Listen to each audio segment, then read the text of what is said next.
Tuesday, March 15th, 1938, 2:47 p.m., 317, Lenox Avenue, Harlem.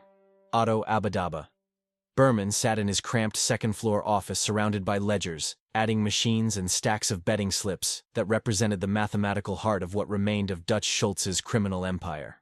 At 48 years old, Abadaba was a man who existed in numbers the way other people existed in physical space. He could calculate odds to 10 decimal places in his head, could fix lottery results through statistical manipulation so subtle that even the operators didn't realize they'd been rigged, could manage cash flow for an illegal enterprise with the precision of a legitimate bank's comptroller. The nickname Abadaba had been given to him in the early 1920s by Dutch Schultz himself, a reference to the seeming magical incantations Otto would mutter while running calculations, streams of numbers spoken aloud in sequences that sounded like nonsense to anyone who didn't understand advanced mathematics, but were actually complex formulas for probability, variance, and expected value. Dutch had recognized early that Otto Berman was worth more than any enforcer or soldier, that the pale, nervous accountant with thick glasses and perpetually ink-stained fingers could generate more revenue through pure intellect than a dozen men could through intimidation and violence. That recognition had saved Otto's life on October 23, 1935, when Dutch Schultz and 3 of his men were gunned down at the Palace Chop House in Newark. Otto had been there that night, had been sitting at the same table when 2 gunmen walked in and opened fire with .38 caliber revolvers. Dutch died the next day from peritonitis caused by a bullet through his large intestine. Otto Berman survived because of mathematics. Specifically, because he'd been sitting in the position that offered the worst angle of fire from the restaurant's entrance. Because the probability of him being hit by a bullet meant for Dutch was statistically lower than the other men at that table. And because sometimes, even in matters of life and death, the numbers actually worked out in your favor. But surviving that shooting had left Otto in a complicated position. Dutch Schultz's organization didn't simply dissolve when its leader died. It fragmented, with various lieutenants and soldiers scrambling to claim pieces of the empire that Dutch had built through bootlegging during Prohibition, and numbers running after repeal. The Genovese family absorbed some operations. The Luciano organization took others. But the most profitable piece, the numbers racket that Dutch had perfected through Otto's mathematical genius, remained independent, operated by Otto himself with the quiet backing of various mob interests, who understood that killing the accountant would destroy the revenue stream they all depended on.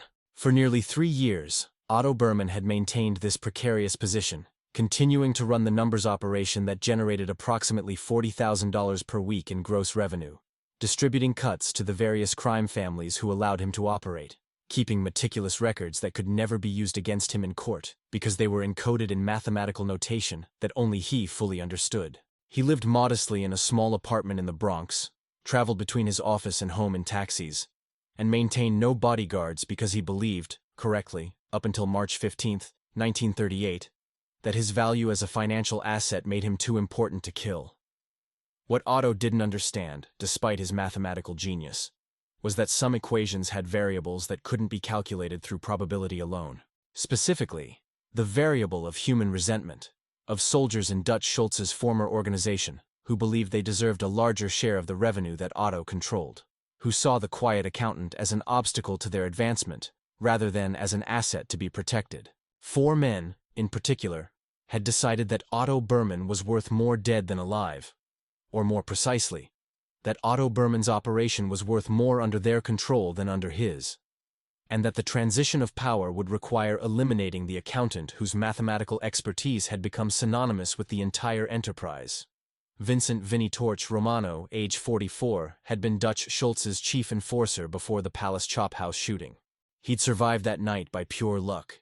He'd been late to the meeting, had arrived 5 minutes after the shooting ended, had walked into the restaurant to find his boss dying and his organization in chaos. In the 3 years since, Vinny had watched Otto Berman manage the numbers operation with the quiet efficiency of a man who understood that violence was expensive and unnecessary when mathematics could achieve the same results. Vinny disagreed with that philosophy. He believed that fear was underutilized in Otto's management style, that the operation could be expanded into territories currently avoided, because Otto's statistical models suggested the risk-to-reward ratio wasn't favorable. Vinny wanted to test those ratios with guns instead of calculators. Frank "the Furnace" McGrath, age 39, earned his nickname not from any particular method of violence, but from his day job as a maintenance supervisor at Bethlehem Steel's Newark facility, where his legitimate employment gave him access to industrial equipment that had occasionally proven useful for disposing of bodies that needed to disappear completely. Frank had killed 7 men in his criminal career, none of whom had ever been found, their remains reduced to ash and slag in blast furnaces that operated at temperatures high enough to consume bone, teeth, and any other evidence that might identify what had once been a human being. Salvatore Sally Burns Benedetto, age 36, was the youngest son of a Brooklyn crime family that had aligned with Dutch Schultz during the bootlegging wars and had maintained connections to the numbers operation after Dutch's death. Sally was a devoted family man, married to his childhood sweetheart, father to 2 young daughters, who compartmentalized his criminal activities with the discipline of someone who understood that providing for his family required doing things that his family could never know about. He'd participated in 5 murders during his career, had demonstrated no particular enthusiasm for violence, but had proven reliable when orders required someone to die, had earned his Burns nickname after a botched assassination attempt in 1934, where he'd set a rival's car on fire with the target inside, only to discover later that the fire had spread to 3 other vehicles and resulted in a news-making conflagration that police investigated for weeks without ever connecting to Sally or his organization.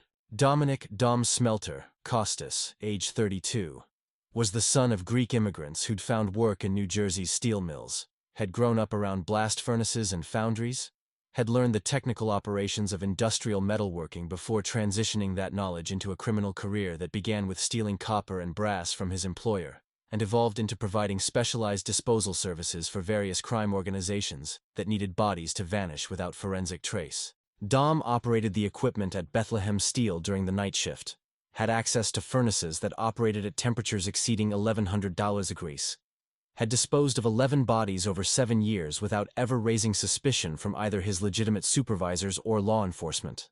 These 4 men had been planning Otto Berman's elimination for 6 months, had studied his routines with the patience that serious criminals applied to serious crimes, had identified the narrow window of vulnerability in an otherwise careful man's daily life. Otto traveled by taxi, but there was a 3-block walk from where taxis could park to his office entrance.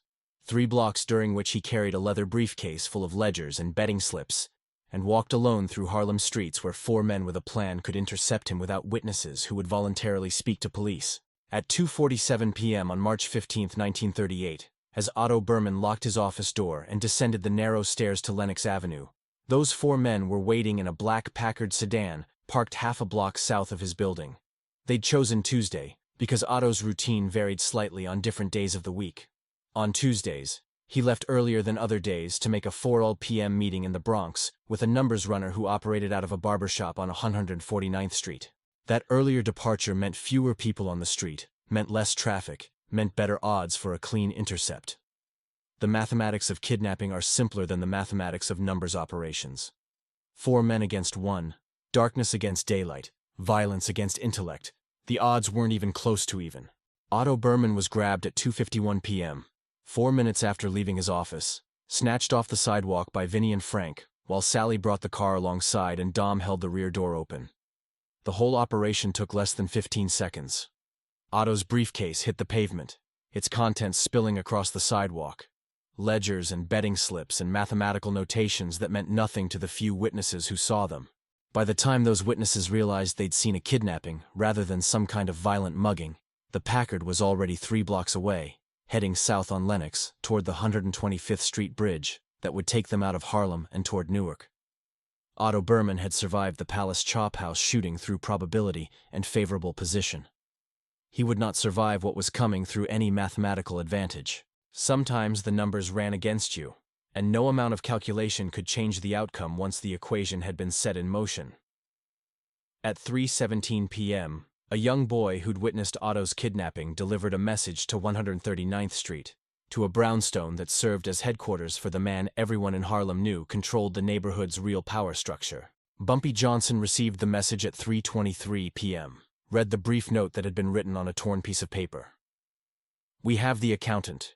You come alone to Bethlehem Steel, Newark, Furnace Room 3, 8 p.m. tonight, or he burns. Come with anyone, he burns. Don't come at all, he burns. You for him, fair trade." Bumpy had known Otto Berman for 11 years, since 1927, when Dutch Schultz had first expanded his bootlegging operation into Harlem, and had needed Otto's mathematical expertise to calculate optimal distribution routes and pricing structures that would compete with established local operators. Bumpy had respected the quiet accountant from their first meeting, had recognized in Otto a fellow professional who approached criminal enterprise as a business problem requiring logical solutions, rather than as a series of violent confrontations requiring constant escalation. They weren't friends. Bumpy Johnson didn't really have friends in the conventional sense. But they existed in a space of mutual professional respect that was rarer and perhaps more valuable than friendship in a world where most relationships were transactional and temporary. More importantly, Bumpy understood that Otto Berman was precisely what the note had described him as: the accountant. A non-combatant in the territorial wars that defined organized crime. A man who generated revenue without threatening anyone. Who managed money rather than bodies. Who represented the kind of specialized expertise that should have been protected by the same unwritten rules that prevented doctors and lawyers from being targeted in mob conflicts. Kidnapping Otto Berman wasn't just a threat against Bumpy. It was a violation of professional boundaries that kept criminal enterprise operating with some degree of predictable order, rather than descending into total chaos where everyone and everything was a potential target. Marcus Webb arrived at 3:45 p.m., responded to Bumpy's call with the speed that 20 years of partnership had made instinctive. He read the note, looked at Bumpy's face, and understood immediately what his boss was about to do. It's a trap. Obviously a trap. They want you, not really him. The accountant is just bait, and you're about to bite because you can't let someone grab a non-combatant without response. I know it's a trap, Bumpy replied, his voice carrying the calm certainty that people who worked with him had learned meant that his decision was final and arguing would accomplish nothing. Which is why I'm going alone, like they demanded. 4 men waiting in a furnace room with industrial equipment. They're going to try to kill me in a way that doesn't leave forensic evidence. Smart, actually.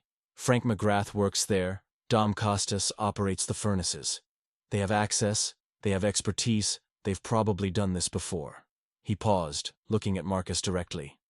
You stay here. If I'm not back by midnight, you'll know it didn't work out. Don't try to rescue me. Don't retaliate immediately. Wait 3 days, then start systematic elimination of everyone connected to this. But wait 3 days. That's an order. Marcus wanted to argue, wanted to assemble a team, wanted to storm Bethlehem Steel with enough firepower to turn the trap around.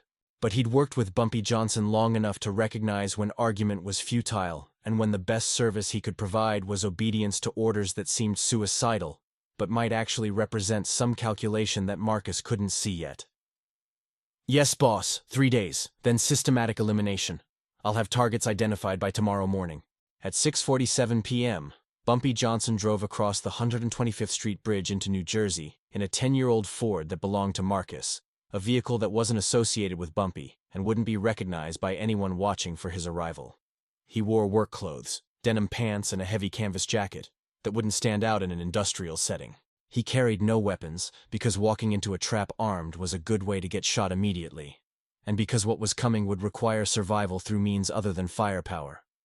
He'd survived ambushes before, had escaped situations that should have killed him, had demonstrated over 25 years in Harlem's criminal underground that violence could be met with intelligence, that traps could be recognized, and sometimes turned against those who set them. But Otto Berman was the variable that complicated every calculation. Bumpy was walking into certain danger not because he thought he could successfully rescue the accountant and escape unharmed, but because allowing 4 men to kidnap a non-combatant and use him as bait without response would establish a precedent that made everyone in Harlem's criminal ecosystem vulnerable. If Otto could be grabbed and used as leverage, then anyone could be. Girlfriends, wives, children, elderly parents.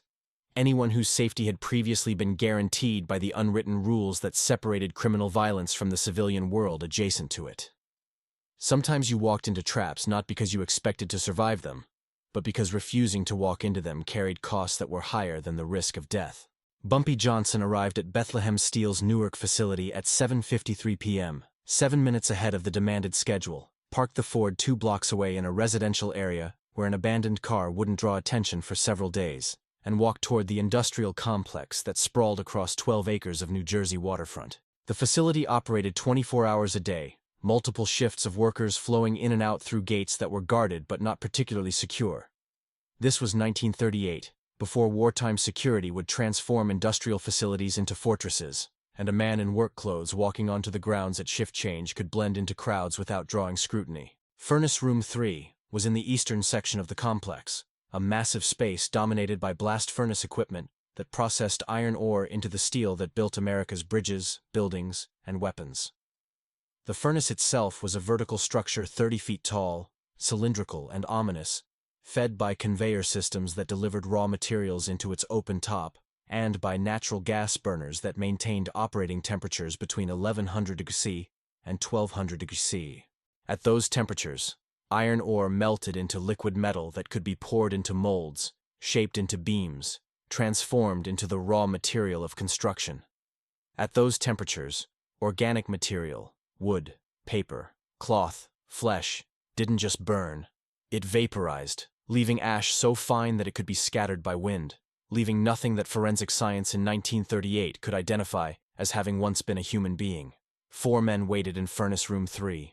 Otto Berman sat tied to a metal chair 15 feet from the furnace's feed opening, his mouth gagged, his eyes showing the kind of desperate terror that happened when a man who lived in the certainty of mathematics confronted the absolute uncertainty of imminent death.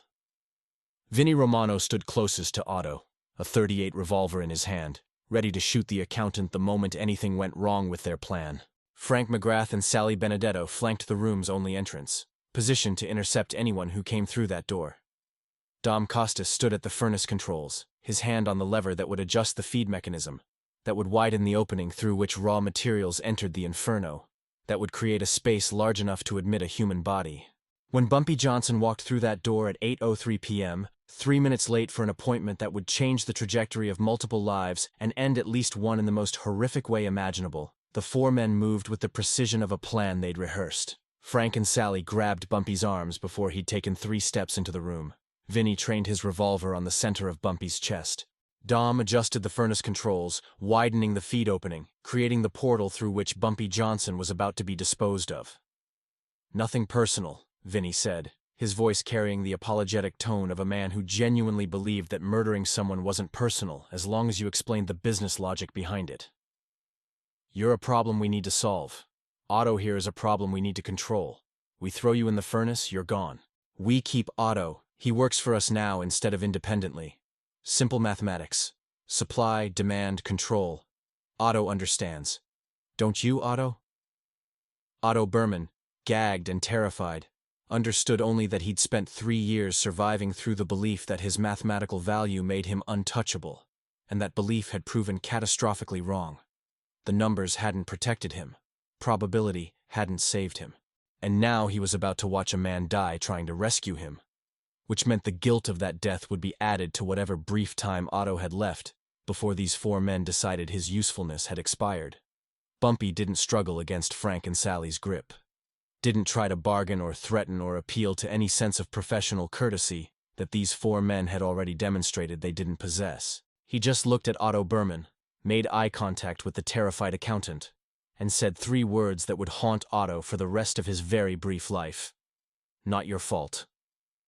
Then Frank and Sally dragged Bumpy toward the furnace opening, toward the metal grate that normally received iron ore, but would in the next few seconds receive something different, toward heat that turned the air itself into something that burned in your lungs before you could draw a second breath. Dom pulled the lever that would activate the feed mechanism, that would tip the grate downward and slide its contents into the furnace's interior, where 1136 degrees Celsius. They'd checked the temperature gauge specifically, had wanted it as hot as possible without exceeding the furnace's design tolerance, would erase Bumpy Johnson from physical existence in the time it took to say a prayer that wouldn't be answered. At 8:07 p.m., they threw Bumpy Johnson into the blast furnace. 4 men, 1 victim, 1 witness. Simple mathematics that should have resulted in 1 death, 1 continued captivity, and 4 men walking away from a murder that would never be investigated because there would be no body to discover, no evidence to process, no forensic trail that led anywhere except to ash that could have come from anything, anyone, any organic material that had ever existed. But mathematics, as Otto Abadaba Berman was about to learn in the most devastating way possible, didn't always predict outcomes accurately when the variables involved couldn't be quantified through any calculation he'd ever performed. The mathematics of human survival in industrial furnaces operating at 1136 degrees C are straightforward and unforgiving. At temperatures exceeding 1000 degrees Celsius, exposed human tissue begins to carbonize within seconds, the moisture in cells converting instantly to superheated steam that causes catastrophic tissue damage, before pain receptors can even transmit signals to the brain. At 1136 degrees C, the temperature inside Bethlehem Steel's blast furnace number 3 on the evening of March 15, 1938, a human body would be expected to combust completely within 90 seconds, reduced to carbonized fragments and ash that could never be reassembled into anything forensic science could identify as having once been a person. Bumpy Johnson should have died in approximately 30 seconds. His clothes should have ignited in the first 5 seconds of exposure. His skin should have begun to blister and char within 10 seconds. His respiratory system should have been destroyed by superheated air within 15 seconds. By 30 seconds, he should have been unconscious from thermal shock. By 90 seconds, he should have been reduced to organic ash indistinguishable from the industrial slag that the furnace produced as part of its normal steelmaking operations. What happened instead would later be described by medical examiners who treated Bumpy's injuries as statistically impossible, a survival that defied every mathematical model of thermal exposure and human physiology. But the explanation, when investigators eventually reconstructed the sequence of events, was less miraculous than mechanical. A confluence of equipment, malfunction, industrial design, and reflexive action that created a window of survival, measured in seconds, rather than the eternity it felt like to the man experiencing it. The feed grate that Frank McGrath and Sally Benedetto had thrown Bumpy onto was designed to tip downward at a controlled angle, sliding raw materials into the furnace's interior where they would be consumed by temperatures that melted iron ore into liquid steel. But this particular grate had been in continuous operation for 7 years without replacement, its hydraulic mechanisms worn from constant use, its structural supports weakened by thermal expansion and contraction that happened thousands of times per shift.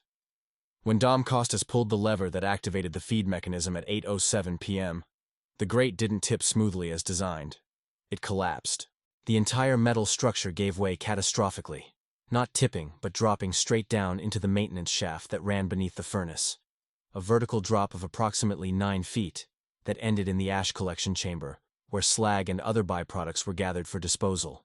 Bumpy Johnson fell with the collapsing grate, dropping through space that should have delivered him directly into 1136 degrees C hell, but instead deposited him into a chamber where temperatures, while still extreme, were survivable for the brief seconds he would spend there.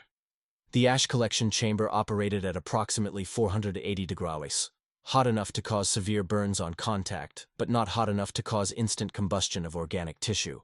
Bumpy landed hard on accumulated slag, the impact driving the air from his lungs, his hands and face making direct contact with material that burned through exposed skin, in the seconds before pain and survival instinct made him roll away from the hottest surfaces toward the chamber's concrete walls, which were merely warm rather than flesh-destroying hot. Above him, in Furnace Room 3, Frank and Sally and Dom stared at the collapsed grate in confusion, unable to see into the maintenance shaft below, unable to confirm that Bumpy Johnson had actually entered the furnace proper, rather than fallen into some space beneath it. The roar of the furnace itself, the industrial noise that was constant in this facility, made hearing impossible. Vinnie Romano moved to the edge of the collapsed grate, peering down into darkness illuminated only by the furnace's ambient glow, seeing nothing that suggested a man had survived the fall. "Did he go in?" Sally asked, his voice uncertain, already understanding that something had gone wrong with a plan that was supposed to be mechanically simple. "Must have," Frank replied, though his voice carried doubt. "The grate collapsed, but the shaft leads to the collection chamber. That's 400, maybe 500 degrees down there. If he's not in the furnace, he's in there. Either way, he's cooked." Dom was already at the control panel, examining gauges and indicators, trying to determine if the grate collapse had damaged the furnace's operation in ways that would require shutting down the system and thus creating witnesses who would investigate why a maintenance supervisor was running unauthorized operations during his shift. Systems still operational. "The grate's gone, but the furnace is maintaining temperature," We need to clear this and get out before someone notices. Vinnie Romano made a decision based on probability rather than certainty. Mathematics that Otto Abadaba Berman would have recognized as flawed if he hadn't been tied to a chair 20 feet away, gagged and unable to speak, watching four men debate whether Bumpy Johnson was dead while Vinnie's gun remained trained in Otto's direction. He's dead or dying. 9-foot fall onto 400-degree slag. Even if he's conscious, he's trapped. We proceed with the plan. Secure the accountant, clean this up, file a maintenance report about equipment failure. This doesn't change anything, but it changed everything, though the four men wouldn't understand that for several hours, wouldn't realize that the collapsed grate had converted what should have been a successful murder into a catastrophic failure that would cost all four of them their lives in ways that would make a blast furnace seem merciful by comparison. In the ash collection chamber, Bumpy Johnson was conscious, burned, and absolutely determined to survive the next several minutes, despite injuries that would have incapacitated most people. His hands had made contact with 480-degree C slag. Not long enough to carbonize tissue, but long enough to cause third-degree burns across both palms that destroyed nerve endings and cooked flesh, to the point where it would later need to be surgically debrided to prevent infection.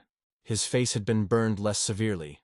Second-degree burns across his left cheek and forehead from radiant heat exposure. Painful, but not life-threatening. His lungs had taken in superheated air that had damaged his respiratory tract in ways he would feel for the next week every time he tried to breathe deeply. But he was alive, conscious, and aware that he was in the maintenance shaft beneath a blast furnace.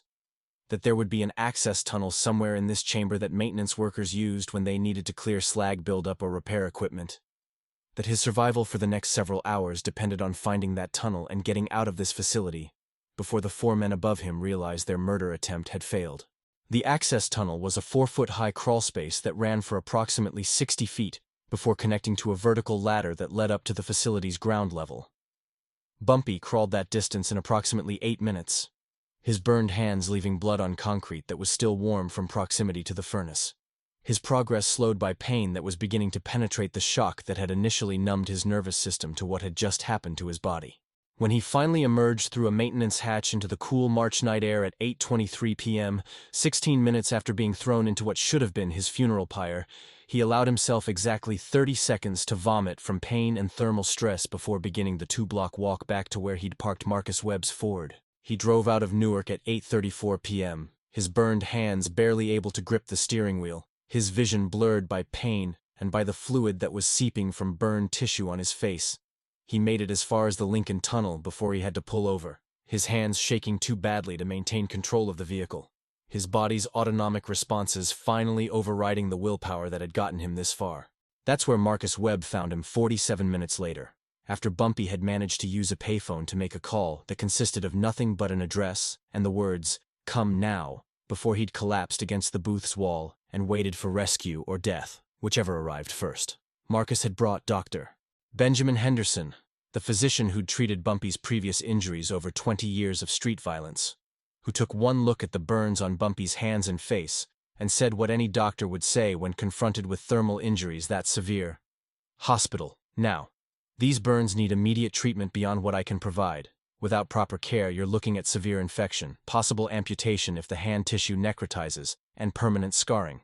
"No hospital," Bumpy replied, his voice rough from smoke inhalation and damaged respiratory tissue. "Treat what you can. I need to be functional in 48 hours. What followed was medical treatment that violated every standard practice for severe burn management, but was guided by the understanding that sometimes survival meant accepting permanent damage in exchange for maintaining operational capability. Dr.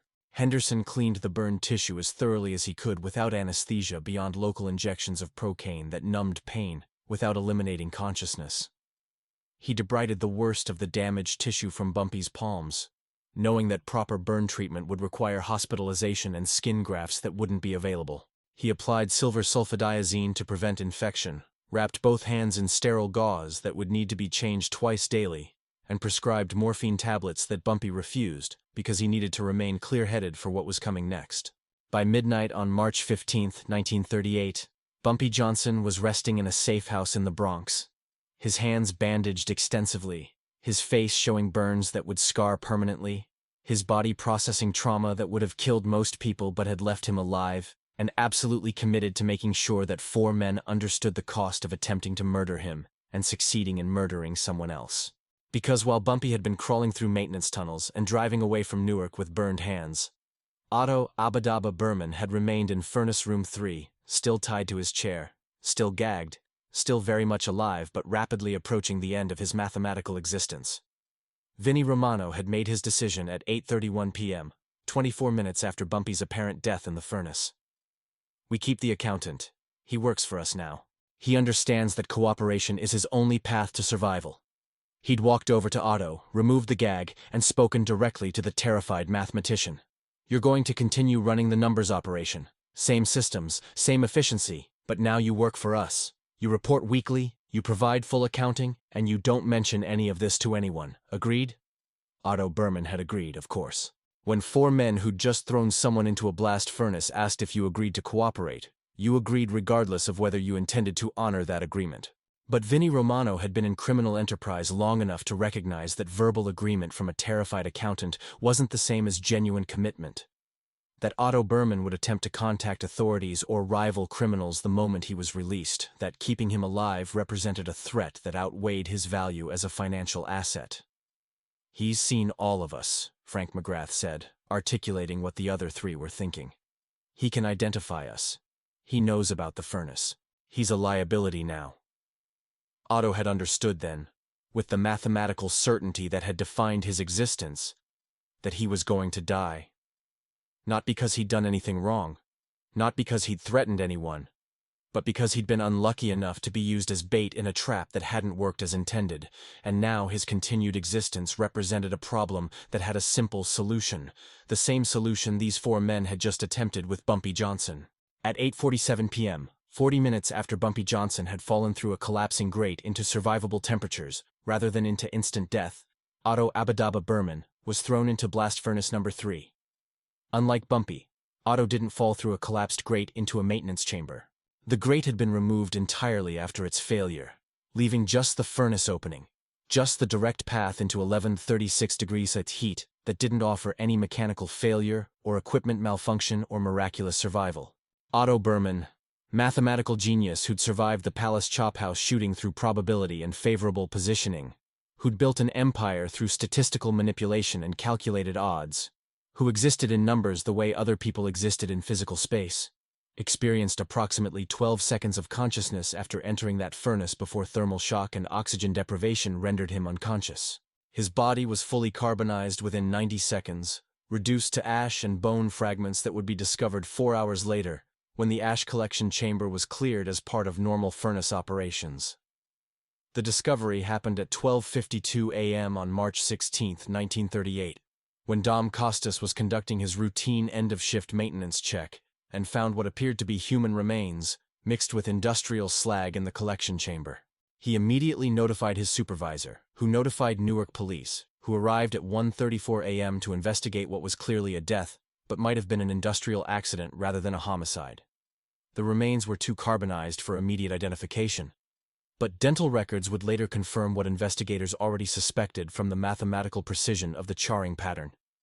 This had been a human being thrown into an operating furnace, not a worker who'd fallen accidentally. By 2:00 a.m., Newark police had secured Furnace Room 3 as a crime scene and had begun interviewing every worker who'd been on shift during the previous 8 hours. Frank McGrath and Dom Costas, both of whom had legitimate reasons to be in that area during their shifts, were questioned extensively, but had practiced their stories carefully. Yes, they'd been in the vicinity. No, they hadn't seen anything unusual. Furnace operations were normal. They had no explanation for how human remains had ended up in the collection chamber. Vinnie Romano and Sally Benedetto, who'd had no legitimate reason to be at Bethlehem Steel that night, were not on the facility's premises when remains were discovered, and thus were not included in initial questioning. They learned about the discovery through Frank's phone call at 3:17 a.m., and understood immediately that what should have been a perfectly executed double murder had become a police investigation that might eventually connect them to a death they'd specifically designed to be untraceable. But they didn't know yet that Bumpy Johnson had survived. Didn't know that the man they'd thrown into a furnace at 8:07 p.m. was currently conscious and planning in a Bronx safe house. Didn't know that their own life expectancy had just become measurable in hours rather than years. Bumpy received word about Otto Berman's death at 6:47 a.m. on March 16th, 9 hours and 40 minutes after Otto had been thrown into the furnace, 6 hours and 15 minutes after Otto's remains had been discovered. Marcus Webb delivered the news personally, having spent the night tracking developments through contacts in Newark Police Department who owed favors or accepted bribes. They found remains in the furnace, carbonized, dental records pending, but it's almost certainly Berman. 4 guys are in the wind. We have names from facility records: Vincent Romano, Frank McGrath, Salvatore Benedetto, Dominic Costas. All 4 were working or had access last night. Bumpy Johnson listened to these names and felt something that he rarely allowed himself to feel: guilt. Not for Otto's death, which he hadn't caused and couldn't have prevented once he'd decided to walk into an obvious trap, but for the fact that his survival had come at the cost of Otto's death. That the mathematics of the situation had worked out favorably for him, and catastrophically for the accountant who'd done nothing except be used as leverage against someone more valuable to keep alive. "Find all 4, Bumpy said, his voice carrying no particular emphasis, stating it as simple operational instruction rather than vengeance-fueled demand. "I want them brought to secure locations. I want them alive and conscious. I want them to understand what they did, and why what's coming for them is deserved." How long to locate and secure all 4? Marcus had been anticipating this question and had already begun the operational planning. 48 hours maximum. They'll be scared, they'll be hiding, but they'll also need to maintain some contact with their normal lives, because disappearing completely would confirm guilt. We'll track them through family, known associates, routine locations. 48 hours. It actually took 31 hours to locate and secure all 4 men. A systematic operation that demonstrated why Bumpy Johnson had maintained power in Harlem for 2 decades, while more violent organizations had collapsed from internal chaos and external pressure. Vincent Romano was grabbed first, at 4:23 p.m. on March 16th, taken from his apartment in Little Italy by 6 men who'd been watching his building since that morning. Frank McGrath was secured at 11:47 p.m. that same night, when he reported for his shift at Bethlehem Steel, intercepted in the parking lot before he could reach the facility entrance. Salvatore Benedetto required more careful planning because he had family, wife, and 2 young daughters who would immediately report any violence against him. So his capture happened at 2:34 a.m. on March 17th when he left his mistress's apartment in Brooklyn and encountered 4 men who were very efficient at persuading him to get into a vehicle without causing a scene that would wake neighbors. Dominic Costas was the final capture, at 1:47 p.m. on March 17th, taken from a diner where he was having lunch, and clearly not expecting that anyone had connected him to Otto Berman's death.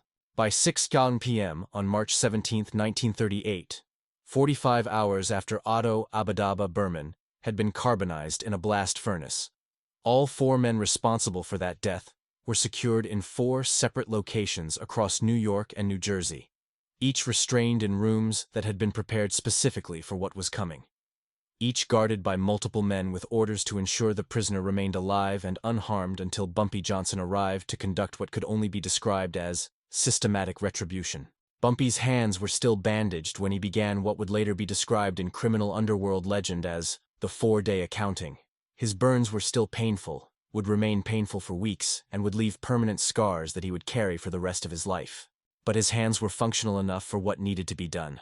Functional enough to ensure that 4 men understood in very specific terms the consequences of murdering an accountant who'd been a non-combatant in criminal conflicts. Dominic Costas died first, at 8:34 p.m. on March 17th, in the abandoned foundry in Queens where Bumpy had spent the afternoon making very specific preparations. Dom had operated the controls that activated the furnace feed mechanism, had been the technical expert who'd assured the other 3 that disposal would be clean and complete. His death involved exposure to temperatures that didn't instantly carbonize, but instead burned slowly, methodically, over approximately 17 minutes. When Dom's body was discovered 3 days later, medical examiners would note that the burns were inflicted in a pattern suggesting deliberate rather than accidental exposure.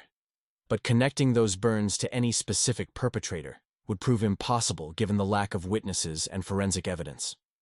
Salvatore Benedetto died second, at 11:23 p.m. on March 18th, in a warehouse in Brooklyn that had been used for various criminal purposes over the years. Sally had participated in the physical act of throwing both Bumpy and Otto into the furnace, had put his hands on both men and pushed them toward death.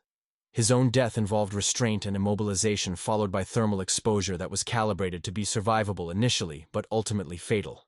A process that took approximately 40 minutes and produced screaming that required very thorough soundproofing to avoid attracting attention. Frank McGrath died third at 3:47 a.m. on March 19th. Frank had been Dutch Schultz's enforcer, had murdered 7 men in his criminal career, had treated violence as a profession requiring technical expertise and careful execution. His death reflected that expertise turned against him, involved being placed in the same type of equipment he'd used to dispose of bodies over his years working at Bethlehem Steel. The specific details of how Frank McGrath died would become urban legend in criminal circles. Stories told to demonstrate what happened when you targeted someone protected by unwritten rules about non-combatants. Vincent Romano died last at 6:12 p.m. on March 19th. Vinny had been the leader, the decision-maker who'd planned Otto Berman's kidnapping, and who'd made the final call to throw Otto into the furnace after Bumpy had apparently been eliminated. His death was the longest, most elaborate, most carefully documented, because Bumpy Johnson wanted to ensure that every criminal organization in New York City understood exactly what happened when you killed someone who should have been protected by professional courtesy. Vinny Romano's death took approximately 3 hours from beginning to end, involved methodical application of thermal punishment that never quite reached the point of instant death, but accumulated damage until survival became impossible. When his body was discovered 4 days later, medical examiners would struggle to determine cause of death from the extensive thermal injuries that had essentially cooked him from the outside and over a period that must have felt like eternity. By March 20th, 1938, 4 men who'd thrown Otto Abadaba Berman into a blast furnace were themselves dead from thermal exposure that was intended to mirror, replicate, and exceed what they'd inflicted. The police investigations that followed would generate theories and speculation, but 0 arrests, 0 prosecutions, 0 resolution, beyond the certainty that organized crime had conducted its own justice outside any legal framework. The discovery of Otto Berman's remains in the Bethlehem Steel ash collection chamber at 12:52 a.m. on March 16th had initially been treated as possible homicide, possible accident. The subsequent discovery of 4 bodies over the following week, all showing signs of thermal trauma, all connected to the same facility and the same time frame, made accident unlikely and made homicide certain but unprovable. Detective Raymond Murphy of the NYPD, who'd been investigating Bumpy Johnson for years without ever successfully building a prosecutable case, interviewed Bumpy about the deaths at 2:47 p.m. on March 23rd. He sat across a table from a man whose hands were still bandaged, whose face showed healing burns, whose entire demeanor suggested recent trauma. "You were at Bethlehem Steel on March 15th, Murphy said, stating it as fact rather than question. "I was in Harlem all evening," Bumpy replied calmly. "I have witnesses who will confirm that. You have witnesses who will lie for you. Otto Berman was thrown into a furnace that night. You knew him. You had professional relationship with him. I knew him. I respected him. He was a non-combatant. His death was a tragedy that violated rules that should protect people like him. 4 men connected to that facility are dead, all from thermal injuries, all within a week of Berman's death. That sounds like dangerous work, operating industrial furnaces. I wouldn't know personally. I've never worked in steel production." Murphy looked at Bumpy's bandaged hands, at the burn scars visible on his face. "Those injuries, how did you get them? Cooking accident? Grease fire? My kitchen needs better ventilation."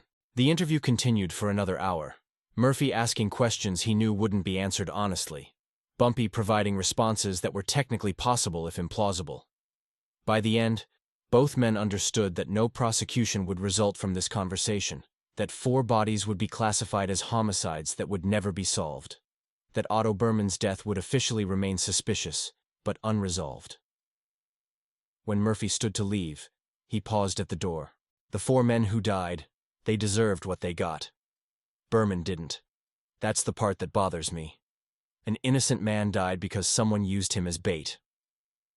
"Mathematics don't always work out fairly," Bumpy replied. "Sometimes the wrong people die while the guilty ones survive. That's not justice, that's just probability." Otto Abadaba Berman was buried on March 21, 1938, in a Queens cemetery.